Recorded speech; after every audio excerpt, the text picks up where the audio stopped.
దేదే ప్యార్ they 2 ఈ మూవీని Netflix వాళ్ళు క్లెయిమ్ చేసుకోవడం జరిగింది. జనవరి 9వ తేదీ నుండి స్ట్రీమింగ్లోకి రాబోతుంది. LBW లవ్ బియాండ్ వికెట్ ఈ సినిమాని జియో హాట్స్టార్ వాళ్ళు క్లెయిమ్ చేసుకోవడం జరిగింది. జాన్ 1 నుంచి స్ట్రీమింగ్లోకి అయితే చేయబోతున్నారు. మోగ్లీ ఈటీవీ విన్ వాళ్ళు క్లెయిమ్ చేస్తున్న ఈ సినిమాని జాన్ 1 నుంచి స్ట్రీమింగ్ అనేది చేయబోతున్నారు. శబ్దం జీ తెలుగు వాళ్ళైతే ఈ మూవీని అయితే టెలివిజన్ ప్రీమియర్ చేసి ఆ తర్వాత ఓటీటీకి రావచ్చు అనే రూమర్స్ వినబడుతున్నాయి. తేరే ఇష్క్ మెయిన్ ఈ మూవీని నెట్ఫ్లిక్స్ వాళ్ళు క్లెయిమ్ చేసుకోవడం అయితే జరిగింది. జనవరి 23 నుంచి స్ట్రీమింగ్ అనేది చేయబోతున్నారు. తస్కారీ ఈ సినిమాని నెట్ఫ్లిక్స్ వాళ్ళు క్లెయిమ్ చేసుకోవడం జరిగింది. జనవరి 14వ తేదీ నుండి మల్టిపుల్ ఆడియోలో తెలుగు కూడా అవైలబుల్గా అయితే ఉంచి మనకి స్ట్రీమింగ్లో అయితే ఉంచబోతున్నారు.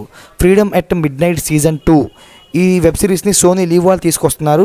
జనవరి 9వ తేదీ నుండి మనకి మల్టిపుల్ ఆడియోలో తెలుగు ఆడియో కూడా అవైలబుల్గా ఉంచి అయితే స్ట్రీమింగ్ అనేది చేయబోతున్నారు సోనీ లీవ్లో.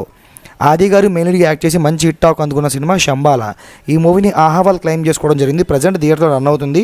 మోస్ట్లీ ఈ మూవీ మనకి జాన్ 14th ఆర్ 15th డేస్లో మనకి ఆహాలో ఓటీటీలోకి స్ట్రీమింగ్ అయ్యే ఛాన్సెస్ చాలా ఎక్కువగా ఉన్నాయి.